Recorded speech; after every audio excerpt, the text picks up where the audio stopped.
तो किया जाए स्टार्ट। तो चलिए स्टार्ट करते हैं आज की वीडियो। और आज हम इस वीडियो में आपके लिए लाए हैं क्लास 12 का बिजनेस स्टडीज का चैप्टर 4 जो कि प्लानिंग है, जो कि आपके लिए मोस्ट इंपॉर्टेंट चैप्टर है और आपके एग्जाम्स के पॉइंट ऑफ व्यू से भी मोस्ट इंपॉर्टेंट है, क्योंकि जो ज़्यादातर क्वेश्चंस होते हैं वो प्लानिंग क्वेश्चन से ही आते हैं, जो कि केस स्टडीज जो कि आपको लगती हार्ड है लेकिन वो होती ईजी है, क्योंकि इसमें छोटे छोटे कॉन्सेप्ट्स होते हैं जो कि आप अच्छे से समझ नहीं पाते। तो चलिए स्टार्ट करते हैं आज की वीडियो। फर्स्ट जो टॉपिक है वो है प्लानिंग। तो आखिर ये प्लानिंग है क्या चीज़? तो प्लानिंग को अगर हम डिफाइन करें, it is a thinking before doing. किसी भी काम को करने से पहले उसके बारे में सोचना क्या कहलाता है? प्लानिंग कहलाता है।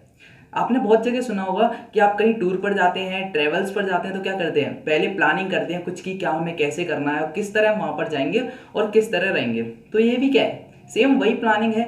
मतलब किसी भी काम को करने से पहले उसके बारे में सोचना, वो क्या कहलाता है? प्लानिंग कहलाता है। तो इसका जो फर्स्ट टॉपिक है वो है प्लानिंग की डेफिनेशन। आपको जितना शॉर्ट हमने सबसे शॉर्ट बताया कि थिंकिंग बिफोर डूइंग, किसी भी काम को करने से पहले उसके बारे में सोचना क्या कहलाता है? प्लानिंग कहलाता है। इसके बाद अगर हम सेकंड जो टॉपिक है उसके बारे में बात करेंगे वो है फीचर्स ऑफ प्लानिंग।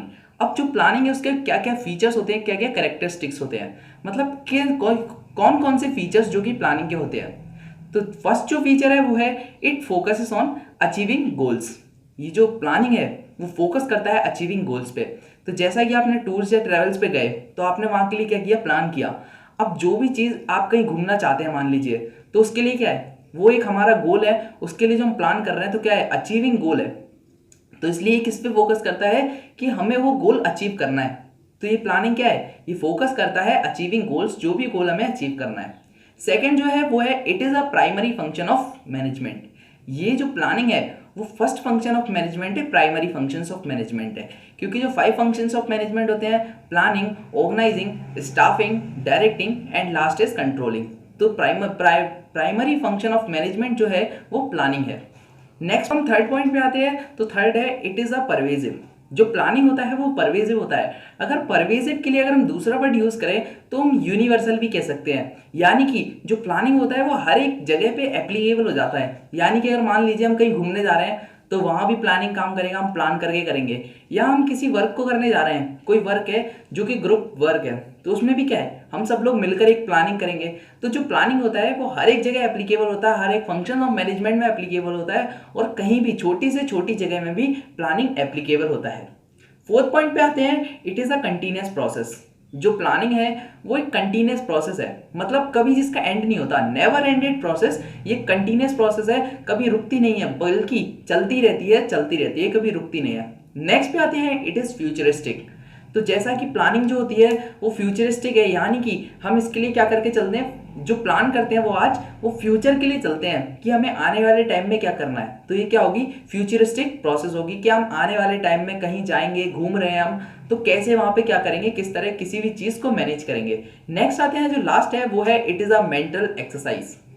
जैसा कि प्लानिंग जो है वो क्या है? मेंटल एक्सरसाइज है, नॉट अ फिजिकल एक्सरसाइज। क्योंकि जो प्लान करते हैं वो किससे करते हैं? हम बस ब्रेन में अपने सोचते रहते हैं कि हम क्या करेंगे, बल्कि कोई ऐसा वर्क तो नहीं है कि मतलब किसी को उठाना है, लिखना है या पढ़ना है। तो ऐसी फिजिकल एक्सरसाइज नहीं है, बल्कि क्या है? मेंटल एक्सरसाइज हम सिर्फ ब्रेन से कर लेते हैं। अब हम आते हैं नेक्स्ट टॉपिक पे। तो जो नेक्स्ट टॉपिक है वो है इंपॉर्टेंस ऑफ प्लानिंग। अब जो प्लानिंग है उसकी कहाँ कहाँ पर इंपॉर्टेंस होती है, कहाँ कहाँ पर जरूरत होती है। तो पहला पॉइंट देखते हैं, इट प्रोवाइड डायरेक्शंस। जैसा कि प्लानिंग जो है वो हमें क्या करता है, किस चीज में इंपॉर्टेंस है, ये हमें डायरेक्शन प्रोवाइड कर देता है। कि मान लीजिए अगर हमने किसी भी चीज के बारे में पहले से सोच के रखा है तो हमें डायरेक्शन बताएगा, रास्ता बताएगा कि किस तरह हमें क्या करना है, आगे जाके किस तरह किस चीज को मैनेज करना है। तो ये क्या करता है? It provide direction. Second, it reduces risk. अब ये जो प्लानिंग है वो रिस्क को भी रिड्यूस कर देता है। यानी कि अब हमारे पास कोई भी ऐसी रिस्क नहीं होगी आने वाले फ्यूचर में। अगर हम किसी भी चीज को पहले से प्लान करके नहीं चलेंगे तो क्या होगा? आगे जाके वो फ्लॉप हो जाएगी। तो इसके लिए हमें क्या करना होगा? पहले से प्लान करके चलना होगा। तो प्लान क्या करता है? Reducing the risk. ये रिड्यूस कर देता है रिस्क को। Next, it reduces uncertainties. अब ये अनसर्टेनिटीज को भी क्या करता है? रिड्यूस कर देता है। यानी कि अब जो आने वाली हमारी फ्यूचर अनसर्टेनिटीज हैं उनको भी क्या कर देगा? उनकी वैल्यू जीरो कर देगा, यानी उनको रिड्यूस कर देगा। फोर्थ पॉइंट पे आते हैं, it reduces overlapping and wasteful activities. अब जो नेक्स्ट पॉइंट है वो है कि ये क्या करता है, ओवरलैपिंग और वेस्टफुल एक्टिविटीज को हटा देता है। यानी कि अब हम कोई काम है, उस जो से हमारी कंपनी है, बहुत सारे लोग काम कर रहे हैं, तो इससे क्या होगा, डबल वर्क होने के चांसेस रहते हैं कि कोई मैनेजर है या कोई वर्कर है, सुपरवाइजर, वो डबल वर्क कर देगा। इससे जो प्लानिंग होती है वो ऐसा नहीं होने देती, रिड्यूस कर देती है। तो इससे क्या होता है, जो ओवरलैपिंग वर्क तो वो भी खत्म हो जाते हैं और वेस्टफुल एक्टिविटीज हैं वो भी खत्म हो जाती हैं। फिफ्थ पॉइंट पे आते हैं, इट प्रमोट इनोवेटिव आइडियाज। अब ये क्या प्रमोट करता है, इनोवेशंस को प्रमोट करता है इनोवेशंस को, आइडियाज को प्रमोट करता है कि आप कहाँ तक सोच सकते हैं वहां तक सोचिए और प्लान करिए। प्लानिंग कोई ऐसी चीज तो है नहीं अगर हम सोच लें तो हमारे कोई लॉस हो जाएगा, नहीं ना। तो बल्कि हम इससे क्या होता है, इनोवेटिव आइडियाज देता है, हमें एक्सपीरियंस प्रोवाइड करता है। सिक्स पॉइंट पे आते हैं, इस इट फैसिलिटीज डिसीजन मेकिंग। ये हमें डिसीजन मेकिंग में भी हेल्प करता है। अगर मान लीजिए अगर आज हमने किसी भी चीज के बारे में प्लान करके रखा है तो ये क्या करेगा, हमें डिसीजन मेकिंग में हेल्पफुल है। मान लीजिए आज हमने सोच के रखा है कि मैं बड़ा होकर चार्टर्ड अकाउंटेंट बनूंगा, तो इसमें क्या है, आगे जाके आपको चार्टर्ड अकाउंटेंट बनना है, तो जो प्लान आज हमने कर लिया वो हमें आगे जाके डिसीजन मेकिंग में हेल्पफुल होगा कि हमें किस चीज में जाना होगा, किस स्ट्रीम में जाना होगा और किस चीज का एग्जाम क्लियर करना होगा। तो जैसा कि आपने सारे देखा कि इंपॉर्टेंस ऑफ प्लानिंग, ये सारे आसान पॉइंट्स थे जो कि आपको दिए गए थे। अब जो मोस्ट इंपॉर्टेंट टॉपिक है प्लानिंग चैप्टर में, अब हम उस पर आते हैं, तो वो है प्लानिंग प्रोसेस। अब जो प्लानिंग प्रोसेस है ये आपके लिए मोस्ट इंपॉर्टेंट है, याद रखिएगा इसको, मैं इसीलिए बार बार कह रहा हूं ये मोस्ट इंपॉर्टेंट है, याद रखिएगा इसको। आप रट भी सकते हैं, बल्कि ऐसा मैं प्रमोट नहीं करता हूं कि रटिए, आप ज़्यादा से ज़्यादा चीज़ों को समझिए। तो सबसे पहले अगर हम बात करेंगे प्रोसेस ऑफ प्लानिंग कि क्या प्रोसेस है प्लानिंग की, तो इसमें ओनली 7 पॉइंट्स हैं। तो फर्स्ट पॉइंट की अगर हम बात करें, पहला है सेटिंग ऑब्जेक्टिव्स। सबसे पहले अगर हम किसी भी चीज़ को प्लानिंग अगर हम करना चाहते हैं तो उसके लिए हमें पहले तो ऑब्जेक्टिव सेट करना होगा।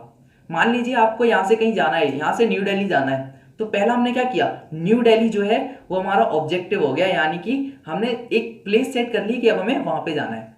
देन अब हम सेकंड पे आते हैं, डेवलपिंग प्रेमिसेस। अब हम वहां तक जाने के लिए हम रास्ता ढूंढते कि किस वे से जाया जाए, रोड से जाया जाए, ट्रेन से जाया जाए, तो क्या है, हम प्रेमिसेस ढूंढ रहे हैं, मतलब हम उसके चीजें ढूंढ रहे हैं किससे जाया जाए, मतलब किस तरह जाया जाए, किस तरह प्लानिंग को किया जाए। थर्ड पॉइंट्स पे आते हैं, identifying alternative course of action. अब यहाँ पर हम जाने के तरीके ढूंढेंगे कि अब हम ट्रेन से जाएंगे या किसी कार वगैरह से। तो ये क्या है, अब मैं आपको ऐसा एग्जांपल दे रहा हूँ कि हम किस चीज से जाएंगे, आपको किसी भी चीज में प्लानिंग लगाना है, वहां पर भी सेम सिचुएशंस होती हैं। नेक्स्ट 4 पॉइंट पे आते हैं, इवेल्युएटिंग अल्टरनेटिव्स। अब जो हमने अल्टरनेटिव चूज किया, मान लीजिए हमने ट्रेन को चूज कर लिया, तो अब हम उसके लिए क्या करेंगे, इवेल्युएटिंग अल्टरनेटिव्स। अब हम चेक करेंगे कि कौन कौन सी ट्रेन वहां पर जाती हैं। तो ये भी क्या है कि मतलब कौन कौन से रास्ते वहां पर जाते हैं या कौन कौन सी ट्रेन वहां पर जाती है, तो हम वहां पर जा सकते हैं। फिफ्थ पॉइंट पे आते हैं, सिलेक्टिंग अल्टरनेटिव्स। अब हमने बहुत सारी ट्रेन को देखा, मान लीजिए अब हमें कम टाइम में पहुंचना है, तो हमने क्या किया, शताब्दी का ले लिया या फिर गतिमान एक्सप्रेस, इनका ले लिया टिकट या फिर इनका रिजर्वेशन करवा लिया। तो अब इनसे क्या होगा, सिलेक्ट कर लिया एक अल्टरनेटिव हमने वहां तक जाने के लिए। नेक्स्ट है इंप्लीमेंट दी प्लान। अब जो हमने प्लान किया था पहले से, अब हमें वो प्लान यहाँ से लगाना है कि अब हमें कैसे जाना है, किस तरह, या अगर मान लीजिए आपको अलग अलग पार्ट्स में जाना है तो हम कहाँ पर उतरेंगे और फिर न्यू ट्रेन कहाँ से चेंज करेंगे। तो क्या है, ये भी क्या है, इंप्लीमेंट दी प्लान। अब हम प्लान को इंप्लीमेंट करेंगे, अपने वर्क में लगाएंगे प्लान को। लास्ट जो प्रोसेस है वो है फॉलो अप एक्शन। अब हमने इंप्लीमेंट कर लिया, अब हम उस एक्शन पे क्या करेंगे, फॉलो करेंगे, हम खुद को जाना स्टार्ट करेंगे। मान लीजिए हमने सोच के रखा है कि यहाँ से कहीं और आगे स्टेशन आएगा, उस पर उतरेंगे, वहां से नेक्स्ट ट्रेन चेंज करेंगे और फिर वहां से दिल्ली जाएंगे। तो ये क्या है, ये भी आपको फॉलो अप एक्शन है।